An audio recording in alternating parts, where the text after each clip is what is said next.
तो सेंटेंसेस को हमने तीन कैटेगरीज में, तीन ब्रांचेस में कन्वर्ट किया हुआ है, या तीन टाइप्स के हमारे पास सेंटेंस होते हैं: true sentence, false sentence and open sentence. 4 is equal to 20 minus 16, ये आपके पास एक ट्रू सेंटेंस है। 10 इज इक्वल टू 2 इंटू 5, या 10 इज इक्वल टू 5 प्लस 5, ये ट्रू सेंटेंस है। और 5 जो है ये लेस देन 11 है। -1 is greater than -7। तो इस किस्म के जितने सेंटेंस होते हैं ये ट्रू सेंटेंस हैं।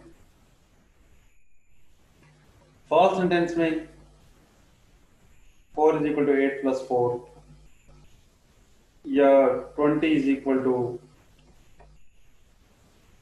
5 प्लस 4, ये फॉल्स सेंटेंस है।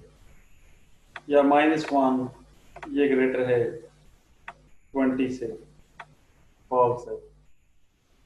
इस किस्म के जो सेंटेंस होते हैं उन्हें ट्रू फॉल्स सेंटेंस कहते हैं। ओपन सेंटेंस में देखें, x इज इक्वल टू 3, ये एक ओपन सेंटेंस है। क्यों ओपन है? क्योंकि x यहाँ पे एक वेरिएबल मौजूद है। x को अगर आप 3 रखेंगे तो ये आपके पास ट्रू सेंटेंस बनेगा। x को आप 4 रखेंगे तो ये फॉल्स सेंटेंस बनेगा। यानी 3 के अलावा कोई भी वैल्यू x में यहाँ पे पुट करेंगे तो जो सेंटेंस है वो फॉल्स सेंटेंस बनेगा। एक ही सिर्फ वैल्यू है जो इसको ट्रू सेंटेंस में कन्वर्ट करती है, इसके अलावा बाकी तमाम के लिए फॉल्स है। तो ये जो ओपन सेंटेंस है ये या तो ट्रू में जाएगा या फॉल्स में जाएगा। एक वैल्यू है जिसके लिए ट्रू में जाता है, बाकी तमाम वैल्यूज के लिए फॉल्स में जाता है। ओपन क्यों कह रहे हैं? कि x की वजह से ओपन है।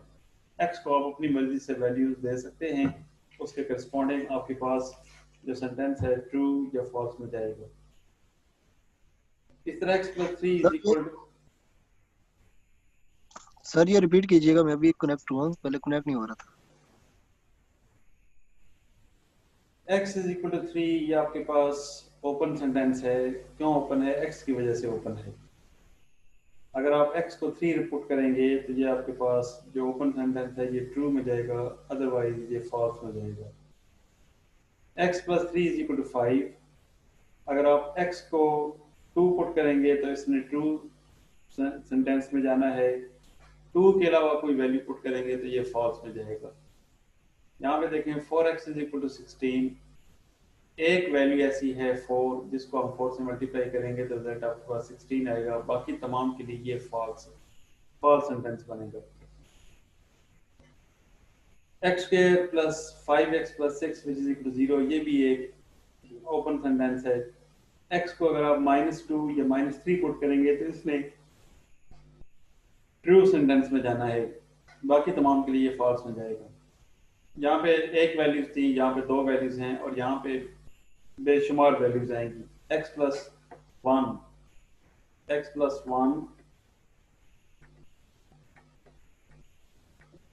इसकी एब्सोल्यूट वैल्यू लेस देन 3। इसे जब आप सॉल्व करते हैं x की वैल्यूज, x प्लस 1 की वैल्यू, x प्लस 1 की वैल्यू -3 से ग्रेटर और 3 से कम, और मजीद इसे सिंप्लीफाई करें तो -4 is less than x and x is less than 2। यानी वो तमाम x जो इस ओपन सेंटेंस से आप लेंगे, ये ओपन सेंटेंस -4 से 2, इसके लिए ये जो इनइक्वालिटी है जिसे हम ओपन सेंटेंस कह रहे हैं उसके लिए ट्रू है, बाकी तमाम के लिए फॉल्स है। तो यहाँ पे बेशुमार वैल्यूज हैं, -4 और 2 के दरमियान में इन्फिनिट नंबर्स हैं। यहाँ पे बेशुमार वैल्यूज हैं जो इसको ट्रू सेंटेंस में कन्वर्ट करेंगी। -4 से 2, और बाकी तमाम के लिए ये फॉल्स है। ये वो वैल्यूज हैं जिसके लिए ये ओपन सेंटेंस ट्रू में जाएगा, बाकी तमाम के लिए फॉल्स में जाएगा। तो यहाँ पे कॉन्स्टेंट्स हैं, ये जितनी एग्जांपल्स आपको यहाँ पे दिखाई गई हैं ये कॉन्स्टेंट्स हैं। यहाँ पे भी कांस्टेंट है, यहाँ पे भी कांस्टेंट है, यहाँ पे भी कांस्टेंट है जो इसको ट्रू सेंटेंस में कन्वर्ट करता है। यहाँ पे दो कांस्टेंट्स हैं जो इसको ट्रू सेंटेंस में कन्वर्ट करती हैं, और यहाँ पे एक पूरा इंटरवल है जो इसको ट्रू सेंटेंस में कन्वर्ट करता है, बाकी तमाम के लिए फॉल्स है। dy by dx which is equal to e raised by 2x plus sir ये 7। जी बोले। सर ये जो ब्रैकेट्स लगाई हैं ये सेकंड लास्ट। जी ये कैलकुलस में आपने नहीं पढ़ा ये बच्चे कैलकुलस की ओपन सेंटेंस है, ये कैलकुलस की है, ये ओपन इंटरवल है, ये कैलकुलस की बातें हैं। ये कैलकुलस के अंदर ये ओपन सेंटेंस होता है, सॉरी ओपन इंटरवल है ये। इस तरह ओपन इंटरवल के लिए ठीक है सर, समझ आ गया। या आप ये लिख लें, ये तमाम जो कैलकुलस है वो हमें, उसको मैं देख रहा हूँ वो हमें आती है, इस वजह से मैं, या आप इस तरह लिख सकते हैं, ये दो ही वे हैं, इस तरह लिख लें, ये इस तरह लिख लें। ये ओपन इंटरवल है, इट्स कॉल्ड ओपन इंटरवल, ठीक है ना। ये कैलकुलस के अंदर हमने इसको बकायदा सॉल्व किया हुआ है, ये तो मैंने यहाँ पे सॉल्व कर दिया है, लेकिन कैलकुलस के अंदर इनइक्वालिटीज को कैसे सॉल्व करते हैं, क्वाड्रेटिक इनइक्वालिटीज को कैसे सॉल्व करते हैं, वो वहाँ पे मौजूद है, और उसी को जस्ट रिवाइज मैंने यहाँ पे करा दिया है। तो dy by dx which is equal to e raised to power 2x plus 7, यहाँ पे कांस्टेंट्स थे, और यहाँ पे y कोई फंक्शन है, कोई फंक्शन हो जिसका आप डेरिवेटिव लें तो result e raised to power 2x plus 7 आ जाए। वो फंक्शन कौन सा है, वो फंक्शन मैं लिखने लगा हूँ, y is equal to, वो कौन सा फंक्शन है जो इसको ट्रू सेंटेंस में कन्वर्ट करता है, वो है e raised to power 2x divided by 2 plus 7x plus for example 10, 20, 30 कुछ भी हो सकता है। ये वो फंक्शन है जो यहाँ पे इस y की जगह पे सब्स्टिट्यूट करेंगे तो ये इस ओपन सेंटेंस को ट्रू सेंटेंस में कन्वर्ट करेगा, क्योंकि इसका जब आप डेरिवेटिव लेंगे dy by dx तो e raised to 2x into 2 cancel हो जाएगा, तो e raised to 2x plus 7 into 1 और कांस्टेंट अकेला 0 हो, तो ये जो कुछ राइट साइड पे है वही लेफ्ट साइड पे आ जाएगा। इट मींस ये जो फंक्शन है इस ओपन सेंटेंस को ट्रू सेंटेंस में कन्वर्ट करता है, बाकी कोई फंक्शन ऐसा नहीं है जो इसको ट्रू सेंटेंस में कन्वर्ट करेगा। इसी तरह सेकंड ऑर्डर डिफरेंशियल इक्वेशन, ये भी ओपन सेंटेंस है। आपको y चाहिए जिसका आप सेकंड डेरिवेटिव लें, जिसका फर्स्ट डेरिवेटिव लें, जो फंक्शन आपका y है उसको 12, 7 और 1 से मल्टीप्लाई करने के बाद आप ऐड करेंगे तो रिजल्ट आपको 0 मिलेगा। वो function y is equal to, ये हम डिफरेंशियल इक्वेशन का कोर्स पढ़ चुके हैं, वो आपने स्टडी किया हुआ है। फंक्शन ये है -2x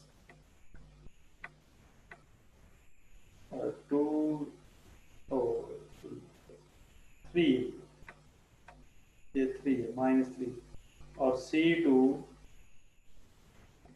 e raised to power -4x। ये वो फंक्शन है जो इसको ट्रू सेंटेंस में कन्वर्ट करता है, बाकी तमाम के लिए ये फॉल्स में है। हमने इस ओपन सेंटेंस को अपनी आसानी के लिए दो कैटेगरीज में कन्वर्ट किया हुआ है ताकि हम बेहतर इसको स्टडी कर सकें। इनइक्वेशन और इक्वेशन, जिसमें आपको ये इनइक्वालिटी नजर आ रही हो इसे इनइक्वेशन कहते हैं, और ऐसा ओपन सेंटेंस जिसके अंदर इक्वालिटी आपको नजर आ रही हो that is called equation. Equation को भी हमने अपनी आसानी के लिए दो कैटेगरीज में कन्वर्ट किया हुआ है, algebraic equations and differential equations. Algebraic equations and differential equations. और जो डिफरेंशियल इक्वेशंस हैं, जब हमने डिफरेंशियल इक्वेशंस का कोर्स आप लोगों ने पढ़ा हुआ है, आई थिंक डिफरेंशियल इक्वेशन का कोर्स आपने पढ़ा हुआ है। डिफरेंशियल इक्वेशंस को भी हमने दो कैटेगरीज में कन्वर्ट किया हुआ है, ordinary differential equations and partial differential equations. ये जो ऑर्डिनरी डिफरेंशियल इक्वेशन है ये शायद आप पढ़ चुके हैं थर्ड सेमेस्टर के अंदर। ऑर्डिनरी डिफरेंशियल इक्वेशन ये मुझे पढ़ चुके हैं या नहीं पढ़ चुके? यस सर, पढ़ चुके हैं। ठीक है ना। ऑर्डिनरी डिफरेंशियल इक्वेशंस, असल में ऑर्डिनरी डिफरेंशियल इक्वेशन क्या होता है? एक ओपन सेंटेंस होता है। ये मैंने ऊपर ऑर्डिनरी डिफरेंशियल इक्वेशन लिखी है। डेरिवेटिव्स हम जानते हैं दो टाइप्स के होते हैं, derivatives partial derivative and ordinary derivative. उसी से हमने इक्वेशंस को नाम दिया है ordinary differential equations and partial differential equation. ऐसी इक्वेशन जिसके अंदर ऑर्डिनरी डेरिवेटिव इन्वॉल्व हो that's called ordinary differential equation, और ऐसी इक्वेशन जिसके अंदर पार्शियल डेरिवेटिव्स इन्वॉल्व हो that's called partial differential equation. तो ये कोर्स हमने पढ़ लिया है जो ऑर्डिनरी डिफरेंशियल। फिर दूसरा है अलजेब्राइक इक्वेशंस। अलजेब्राइक इक्वेशंस ये जो आपको नजर आ रही हैं, ये जो है 4x = 16 ये अलजेब्राइक इक्वेशन है। x + 3 = 5 ये अलजेब्राइक इक्वेशन है। x = 3, इस तरह x² + 5x + 6 = 0, ये तमाम अलजेब्राइक इक्वेशंस हैं। अलजेब्राइक इक्वेशंस को भी हमने अपनी आसानी के लिए दो मेन ब्रांचेस में कन्वर्ट किया हुआ है, non linear algebraic equations and linear algebraic equations. Non linear में जो वेरिएबल की पावर होती है वो 1 से ज्यादा होती है या 1 से कम होती है, लेकिन 1 नहीं होती। ऐसा ओपन सेंटेंस जिसमें वेरिएबल की पावर 1 आपको नजर आ रही हो, that's called linear equation, linear algebraic equation. अब यहाँ पे ये जो पावर आपको 1 नजर आ रही है, x की पावर 1, ये लीनियर इक्वेशन है, लीनियर अलजेब्राइक इक्वेशन। ये भी लीनियर अलजेब्राइक इक्वेशन है, ये भी लीनियर अलजेब्राइक इक्वेशन है, लेकिन x² जो मुझे नजर आ रहा है, क्योंकि पावर 1 नहीं है, 1 के अलावा है, इसलिए ये नॉन लीनियर है। तो हमने अलजेब्राइक इक्वेशंस को दो कैटेगरीज में कन्वर्ट किए हुए हैं, non linear algebraic equations and linear algebraic equations. और लीनियर इक्वेशंस के करस्पॉन्डिंग जो सब्जेक्ट है that is called linear algebra. इसके अंदर तमाम लीनियर इक्वेशंस होंगी।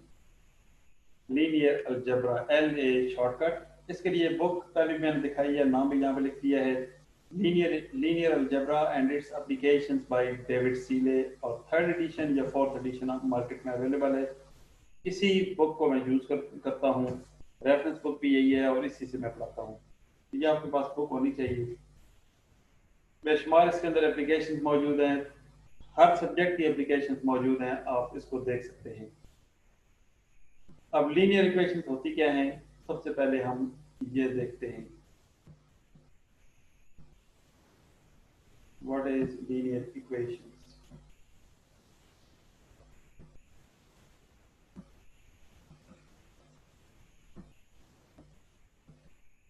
तो ये आपने याद रखना है कि जितने भी वेरिएबल्स होंगे उनकी पावर आपको 1 नजर आएगी, 1 के अलावा नजर नहीं आएगी।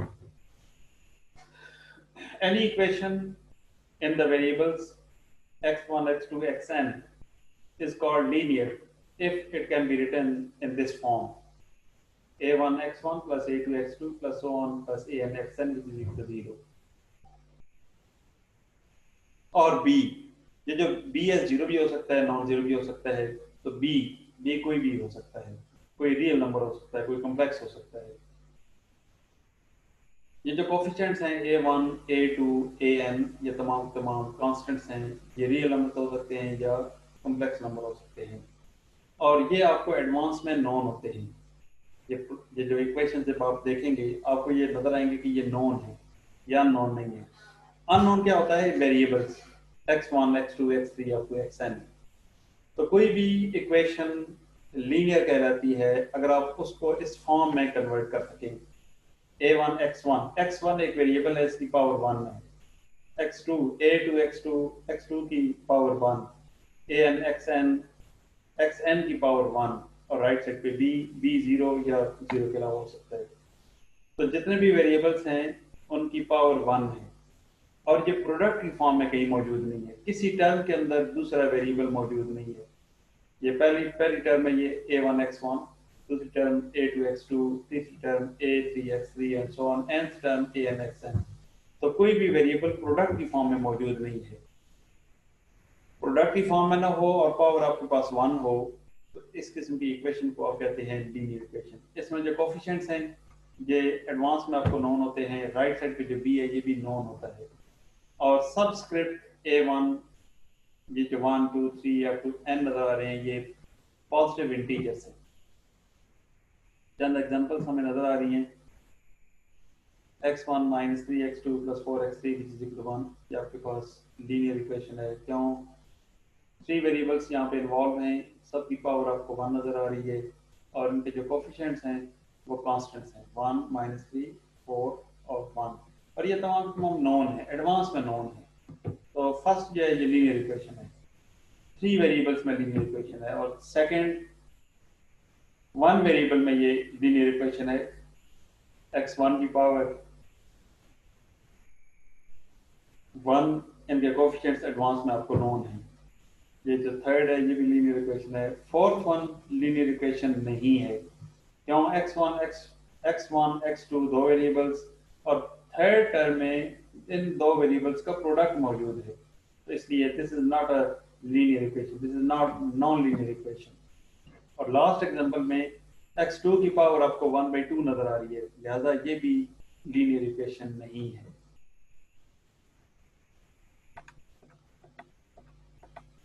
System of linear equations. A system of linear equation or a linear system is a collection of one or more linear equations which involves the same variables. आपके पास जो इक्वेशंस हैं उनमें जो वेरिएबल्स हैं वो एक जैसे होने चाहिए। अब फर्स्ट इक्वेशन में 3 वेरिएबल्स हैं, सेकंड इक्वेशन के अंदर 2 वेरिएबल्स हैं, तो ये एक सिस्टम है। क्यों? फर्स्ट में x1 x2 इन्वॉल्व है और सेकंड में भी x1 और x2 इन्वॉल्व है। सेकंड के अंदर जो थर्ड वेरिएबल है उसका कोएफिशिएंट 0 हो गया है, तो ये हो सकता है। लेकिन ऐसा नहीं हो सकता कि अगर आपके पास इक्वेशन में यहाँ पे लिखूं, इसलिए एक इक्वेशन लिखता हूँ 2x1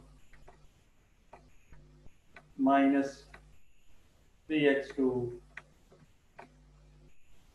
which is equal to 1। दूसरी इक्वेशन लिखता हूँ t1 which is equal to for example 7, या यहाँ पे मैं 14 लिख देता हूँ। तो क्या ये सिस्टम है? नो।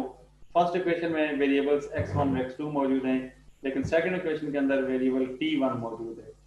तो फर्स्ट और सेकंड में वेरिएबल एक जैसे नहीं है, इसलिए ये एक सिस्टम नहीं है। This one is not a system, लेकिन ये एक सिस्टम है। फर्स्ट में वेरिएबल्स x1 x2 x3 हैं, सेकंड के अंदर भी वेरिएबल्स x1 x2 x3 हैं। गो के थर्ड वेरिएबल का कोएफिशिएंट सेकंड इक्वेशन में 0 है, लेकिन वेरिएबल्स एक जैसे हैं। अगर यहाँ पे होता है t1 plus t2 t1 plus 5t2 which is equal to 1.5, तो ये सिस्टम नहीं था। तो एक इक्वेशन हो या एक से ज्यादा इक्वेशंस हो उसको आप सिस्टम कहेंगे, लेकिन वेरिएबल्स दोनों में, तीनों इक्वेशंस में एक जैसे होने चाहिए। Then that equation is called a system। यानी उस उन इक्वेशंस के corresponding कोई सिस्टम है जिसको ये इक्वेशन रिप्रेजेंट कर रही है। Solution, a solution of the system is a list of numbers that makes each equation a true statement when the values s1 to sn are substituted for x1 x2 xn respectively। देखिए अभी तक तो आपने differential equations पढ़ी हैं। Differential equations में solution क्या होता है मैं रिवाइज करा देता हूँ। कोई फंक्शन जो किसी इंटरवल पे डिफाइन हो उसको जब आप इक्वेशन में सब्स्टिट्यूट करते हैं, इक्वेशन ट्रू सेंटेंस या आइडेंटिटी में कन्वर्ट हो जाती है। कोई फंक्शन जो किसी इंटरवल पे डिफाइन हो उसको जब आप इक्वेशन के अंदर सब्स्टिट्यूट करते हैं, इक्वेशन आइडेंटिटी में कन्वर्ट हो जाती है। then that function is called a solution of that equation of that interval। जहां पे कॉन्स्टेंट्स होंगे जिनको आप इक्वेशन में पुट करें, गिवन सिस्टम में पुट करें, तो वो ट्रू स्टेटमेंट में कन्वर्ट हो गए, then that constants are called solution of that system or equation. So list of numbers S1 to Sn, जिसको आप इक्वेशन में सब्स्टिट्यूट करें और वो ट्रू स्टेटमेंट में कन्वर्ट हो जाए। कब? जब आप x1 की जगह s1 पुट करेंगे, x2 की जगह s2 सब्स्टिट्यूट करेंगे और xn की जगह sn सब्स्टिट्यूट करेंगे। एग्जांपल मैंने यहाँ पे लिखी हैं, x1 is equal to 29, x2 is equal to 16 और x3 is equal to 3, और ये कांस्टेंट्स हैं, देख लें, these are constants। इनको जब आप इस सिस्टम में पुट करेंगे तो क्या ये इसको ट्रू स्टेटमेंट में कन्वर्ट करता है या नहीं करता, देख लेते हैं। देखें जी 29, तो ये हो जाएगा 29 माइनस 2 इंटू x2 की वैल्यू है 16, ये S1, S2, S3 पुट किए जा रहे हैं, प्लस 3, क्या ये ट्रू स्टेटमेंट है? तो 29 minus 32 plus 3, that is 32 minus 32, which is equal to 0, that is a true statement. और 2 into 16, x2 की जगह में 16, minus 8 into 3x3, which is equal to 8. तो यहाँ पे देख लें 32 minus 24, 32 minus 24 8 ही आता है, that's also true statement. And minus 4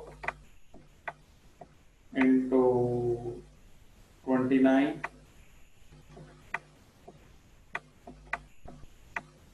plus 5 into x2 16 or plus 9 into x3 is 3. क्या रिजल्ट -9 बनता है? चेक कर लेते हैं। ये क्या बनेगा? 4 9 is 36, 8 और 11 116 plus 80 और plus 27, क्या रिजल्ट -9 है? चेक कर लें। तो -116 और plus 107,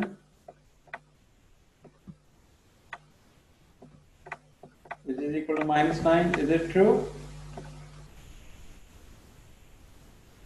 Yes, sir. Yes, sir. तो Yes, sir. ये जो कांस्टेंट्स हैं 29, 16 और 3, जब मैं x1, x2, x3 की जगह सब्स्टिट्यूट करता हूँ सिस्टम के अंदर, तो ये इसको ट्रू सेंटेंस में कन्वर्ट करती हैं। लिहाजा these numbers, ये जो लिस्ट बनेगी 29, 16, 3, ये इस सिस्टम का सॉल्यूशन बनेगा। तो इस वजह से आप चेक कर सकते हैं। तो सॉल्यूशन क्या होता है? एक लिस्ट ऑफ नंबर्स होती है जिसको आप इक्वेशन में सब्स्टिट्यूट करें, इक्वेशन ट्रू स्टेटमेंट में कन्वर्ट हो जाए। सब्स्टिट्यूट कैसे करना है? x1 की जगह पे वो कांस्टेंट s1, x2 की जगह पे दूसरा constant s2 and so on, xn की जगह पे sn।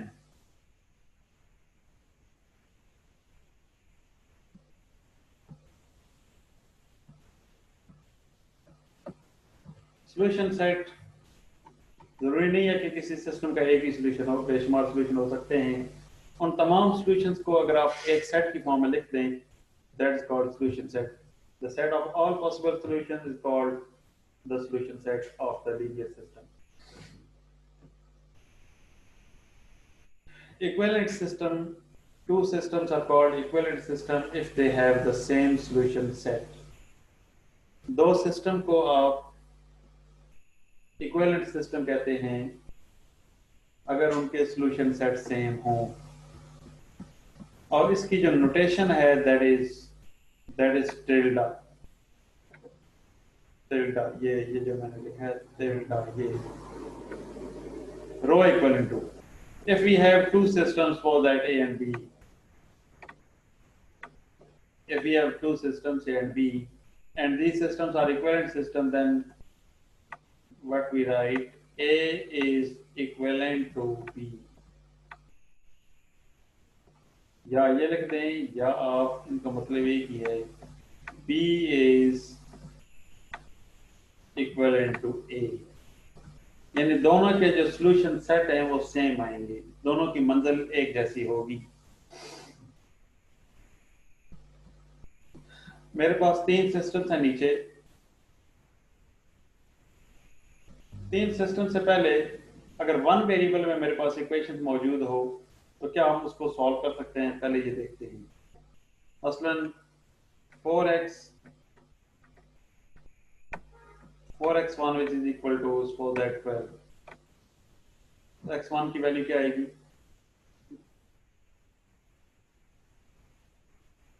3 सर। x1 की वैल्यू 3 आएगी। दूसरा है 5x1 which is equal to 0, x1 की वैल्यू क्या आएगी? शाबाश, 0 शाबाश। तीसरा है जी 0x1 which is equal to 0, शाबाश। x1 की वैल्यू क्या आएगी? x जी बोलें। x1 की वैल्यू कुछ भी डालनी 0 हो जाएगा, 1 आ जाए। इसकी x1 की वैल्यू बताएं, शाबाश, क्या आएगी?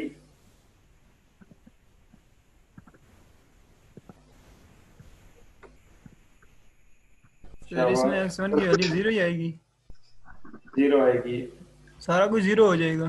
सारा कुछ 0 हो जाएगा। एक तो बच्चे ने कहा सब कुछ 0 हो जाएगा। होगी सर। जी और बोलें। इन्फिनिटी होगी। एक बच्चा कह रहा है इन्फिनिटी होगी। और कोई बच्चा? शाबाश।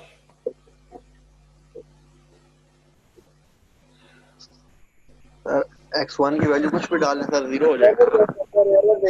ये कह रहे हैं कुछ भी, इसमें कुछ भी आप लिख लेंगे तो रिजल्ट 0 हो जाएगा। पता नहीं कुछ का मतलब क्या है, प्लीज ये बता दें। व्हाट इज कुछ? और माइनस इन्फिनिटी से प्लस इन्फिनिटी से जो भी डालेंगे। जोड़ देंगे, शाबाश, बिल्कुल सही। माइनस इन्फिनिटी से प्लस इन्फिनिटी के दरमियान में कोई भी वैल्यू है वो इसको डालेंगे तो कोई प्रॉब्लम नहीं है।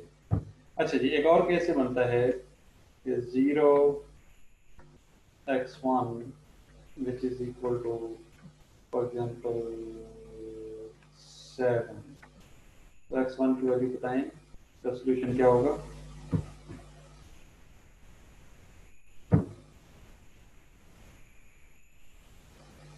शाबाश। अनडिफाइंड होगा सर।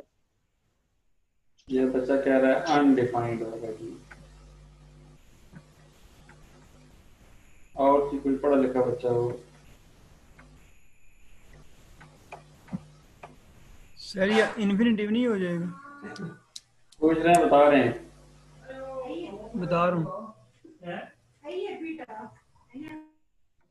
ये इन्फिनिटी कह रहे हैं हो जाएगा। अच्छा और जी, और कोई बंदा जो पढ़ लिखा हो?